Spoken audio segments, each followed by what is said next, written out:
Assalamualaikum warahmatullahi wabarakatuh. Kita berjumpa lagi di channel SDA. Di video kali ini seperti biasa saya berbincang-bincang dengan peternak sapi.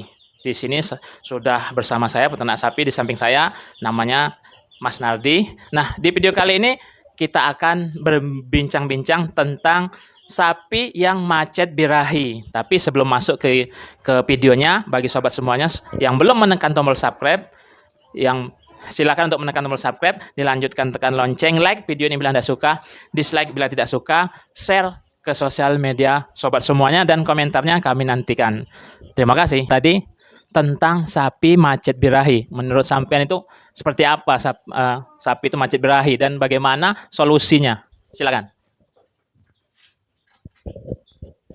Sapi yang macet birahi itu gimana ya Mas? Maksudnya gimana itu? Nggak minta kawin gitu? Tidak minta kawin Oh sama iya, sekali nggak ya. minta kawin. Ya begini, saya juga pernah mengalami seperti itu Mas. Sapi yang biasanya begini, kejadian sapi kayak gitu tuh sapi yang masih doro biasanya. Oh, dorong. Umurnya belum cukup umur, dikawinkan misalnya. Itu ada juga yang tahu-tahu kita kawinkan. Setelah kita kawinkan kita tenang, kayaknya wah udah bunting ini. Ternyata ditunggu beberapa bulan sampai 7 bulan kemudian, loh kok kayak nggak bunting ya. Wah mungkin nanti 9 bulannya ya. Ternyata masih belum bunting juga. Nah itu kemungkinan sapi itu macet birahi karena dia tuh umurnya terlalu kecil. Sapi kalau sapi besar Mas, misalnya sapi semental atau jenis sapi besar ya, sapi limusin itu ya minimal kan 18 bulan. Kita kawinkan di usia 18 bulan itu sudah matang istilahnya, itu birahinya sudah sempurna deh Mas. Tapi memang ada seperti sapi kacang, jenis-jenis sapi kecil itu yang setahun minta kawin, ya jadi, ya bisa beranak ada.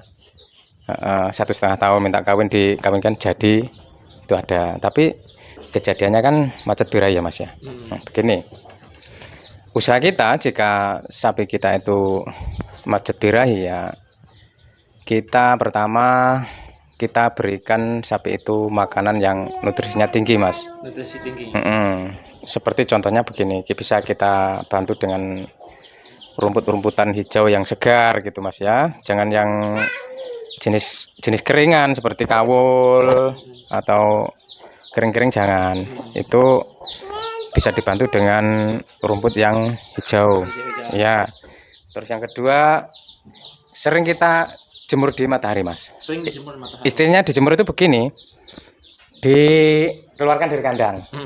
Dikeluarkan dari kandang supaya dia itu terkena sinar matahari. Itu bukan dijemur sampai kering kayak padi itu. Nggak dijemur. Minimal berapa jam? Ya istilahnya begini, jangan sampai kejadian sampai ngos-ngosan, malah bisa bahaya kalau sampai sapi dijemur sampai kering, dia ngos-ngosan kelupaan ditinggal kemana, ternyata kekeringan. Ya itu dikeluar dari kandang kan ada tuh Mas, itu ada istilahnya tuh apa, yupan kalau orang Jawa itu apa, di deduhan, di bahan bawah pohon rindang itu kan masih kena sinar matahari juga. Minimal dia tuh kena sinar matahari, itu telaten Mas, dikeluarkan dari kandang. Tiap hari bahkan itu bisa usaha kita tiap hari. Intinya yang kedua, usahakan kena sinar matahari. Ya. Yang ketiga, kita bantu pakai capar Mas. Capar apa toge. Bisa kita bantu memakai, kita beri pakan toge. Ya 1/4 lah sekali makan, bisa kita campuran dedak, atau kalau dia tuh langsung mau makan ya kita kasih makan, itu insya Allah bisa membantu. Itu yang ketiga ya Mas ya. Yang keempat, jika kok sudah usaha seperti itu masih macet terus, kita panggil Pak Dokter tentunya Mas. Kita panggil Pak Dokter hewan, minta diperiksa sapi kita Pak.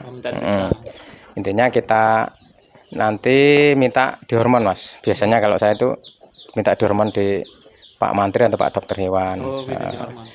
Intinya ya manut aja nanti apa tindakan dari petugas kesehatan itu, apa nanti di suntik apa kan, kita manut pemeriksaan dari Pak Dokter. Kenapa sapi kita terang-terang kok sudah usaha gini, sudah itu kok masih macet birahi, ya usahanya ya kita panggil petugas kesehatan. Nah misalnya kok sudah seperti itu masih terus, bisa berlanjut terus, Iya. ya biasanya sukses biasanya Mas. Biasanya nggak lagi macet. Ya ada juga yang mungkin sampai 1 minggu lebih terus minta kawin, ada juga yang langsung bisa, ada juga jarak seminggu sebelum seminggu itu minta kawin langsung itu ada. Terus kadang begini ya, sapi itu yang seperti itu kadang bisa berulang loh. Kalaupun tidak berulang ya kita pelihara terus. Kalau saya begitu Mas, saya nggak ambil pusing kalau melihara sapi itu. Kalau sapi kok angel-angel dipelihara ya, kalau nanti sudah bunting, terus bunting kedua kayak gitu terus, solusi terakhir ya saya jual. Oh, dijual. Ya intinya ya kita, Belikan sapi yang baru. iya kita jual, kita belikan yang baru yang nggak angel-angel itu tadi. Repot benar. kita memelihara sapi Mas. Kalau kelamaan, apalagi yang nggak bunting-bunting ya ditunggu, apalagi nggak mau kawin, nah itu kan pusing juga peternak itu Mas. Iya. Ya kemungkinan itu Mas. Pertama kita beri makanan hijau yang nutrisi tinggi, terus kita tambah makan capar, itu bisa membantu Mas. Capar atau kecambah. Ya, terus kita berkoordinasi dengan petugas kesehatan hewan. Iya. Yang ketiga, ya tetap dikeluarkan dari kandang itu terus ya. Kita usaha seperti itu. Ya kalau masih berlanjut terus ya nggak usah pusing-pusing, kita jual. Kalau bisa begini, kita beli sapi yang sudah bunting Mas. Kita tombokkan sapi yang sudah bunting untuk nukeri yang kekosongan beberapa bulan yang lalu kan udah ditunggu udah bunting-bunting itu. Ya kemudian itu solusi saya Mas. Kemungkinan ada solusi lain ya bisa nanti diselangkan di kolom komentar Mas ya. Oke. Baik sobat semuanya, kalau ada sobat semuanya yang lebih pengalaman mau menambahkan informasi dari peternak sapi tadi, bisa ditulis di kolom komentar. Jangan lupa yang baru berkunjung ke video ini, sudah menonton sampai di detik ini, yang belum menekan tombol subscribe, silakan untuk menekan tombol subscribe, dilanjutkan tekan lonceng, like video ini bila Anda suka, dislike bila tidak suka, share ke sosial media sobat semuanya, dan kami akhiri. Apabila ada salah-salah kata, kami mohon maaf yang sebesar-besarnya, dan kami akhiri. Wassalamualaikum warahmatullahi wabarakatuh. Dadah. Bagus.